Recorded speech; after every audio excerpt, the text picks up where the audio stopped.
What's going on, guys? Tank Top here, and today we're going to learn some biology. Specifically, we're going to learn about mitosis and meiosis. Before we have to learn about basic background information. So starting us off here, we are going to learn about the ability to transmit information is one of the unifying themes that encompasses all levels of biological study. So basically, with sexual and asexual reproduction, genetic information can pass to one generation to the next generation by either of those two ways. First, sexual reproduction is the using and fusing of gametes, which are sex cells like egg and sperm, and they both have a unique genetic combination of genes. Gametes each have a single set of chromosomes. 22 autosomes with a sex chromosome, either X or Y, female or male, and then a cell with a single chromosome set is called a haploid cell. It has only one member of each homologous pair. I will tell you about haploid cells and diploid cells in a second, but the result of sexual reproduction is 4 genetically unique haploid cells.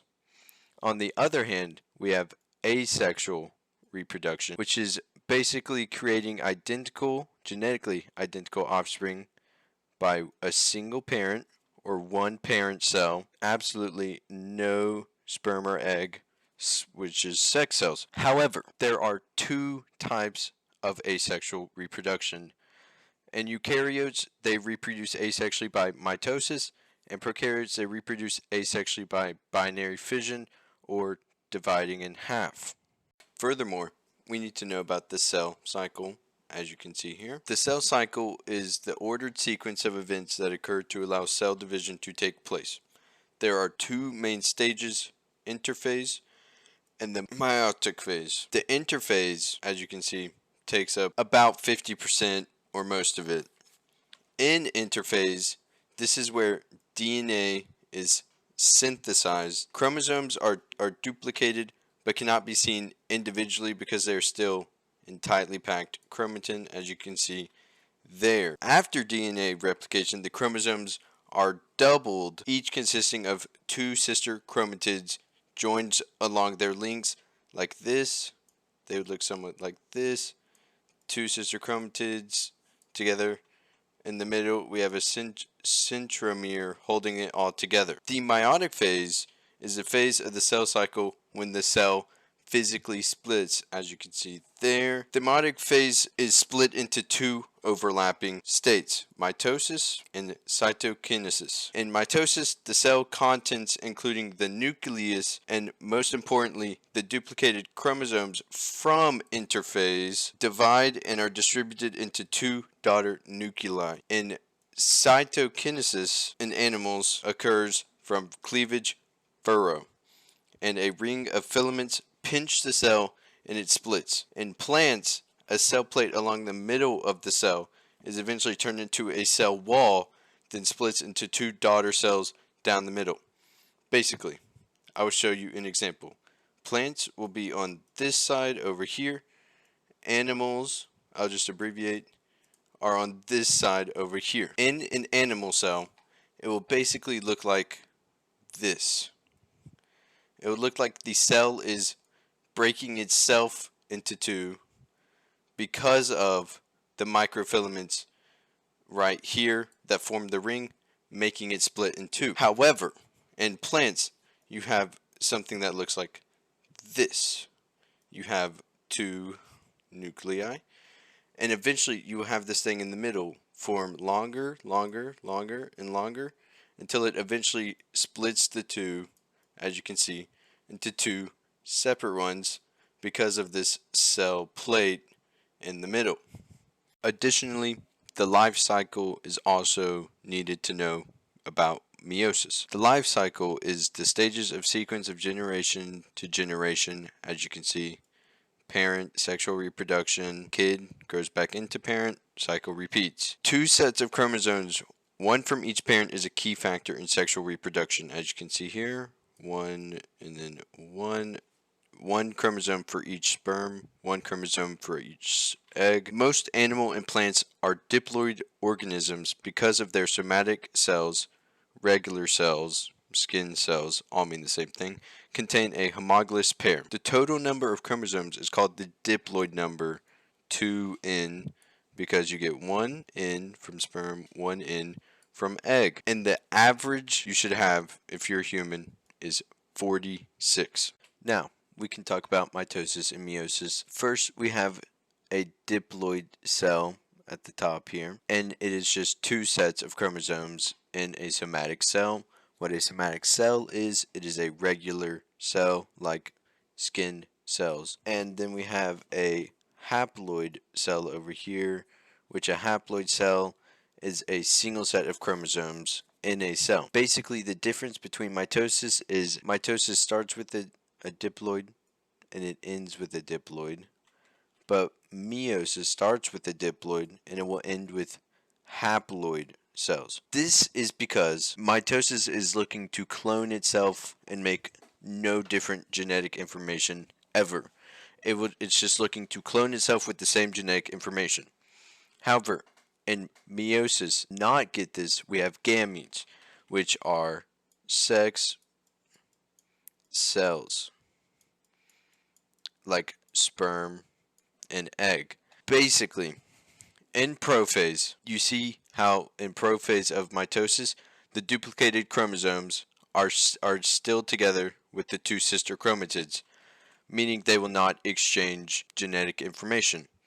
However, in prophase of meiosis, the homologous chromosomes are joined together in pairs, and then they have this site of crossing, as you can see here, between the two non-sister chromatids, which will allow for genetic information to be exchanged, meaning you will not look exactly like your parents, like your mom or your dad.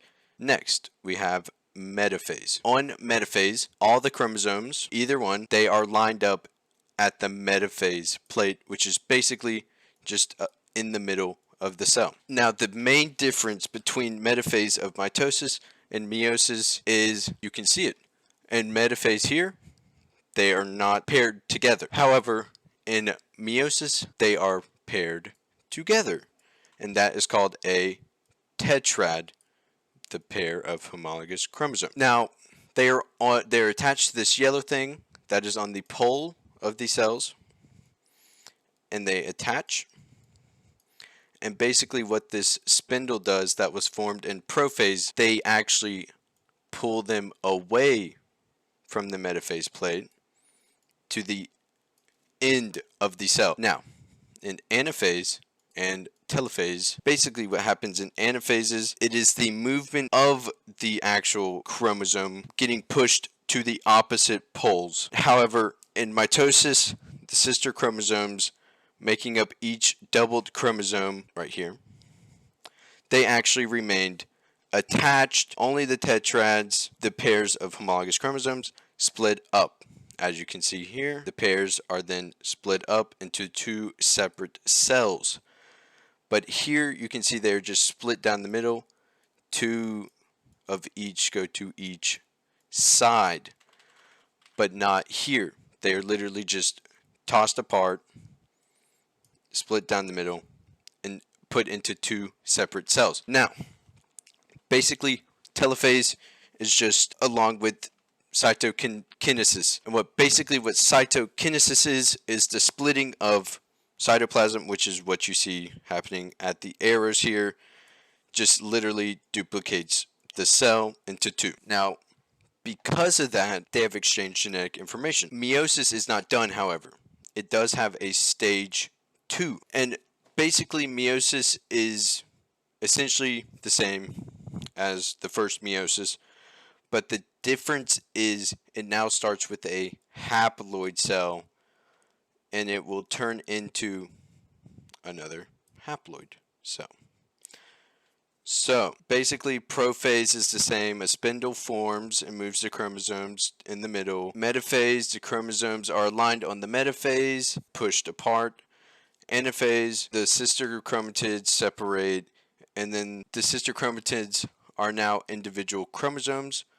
They are moved toward the opposite poles of the cell. And then in telophase, nuclei form at the cell poles, and cytokinesis occurs, which, as you can see here, splits this, splits this. Those two are into two, and now you're basically left with 4 daughter cells, each with the haploid number of chromosomes. So basically, meiosis is only used to create unique haploid cells, which is used in sexual reproduction, which is why you don't look exactly like your mom or dad. But in mitosis, they produce 2 genetically identical diploid cells, which are used for growth, tissue repair, and asexual reproduction. So basically, for mitosis, you're just making the same cell to grow and get bigger. But meiosis is unique cells that are not the same as the starting cell had. And that is it. Thank you for watching. Have a great day.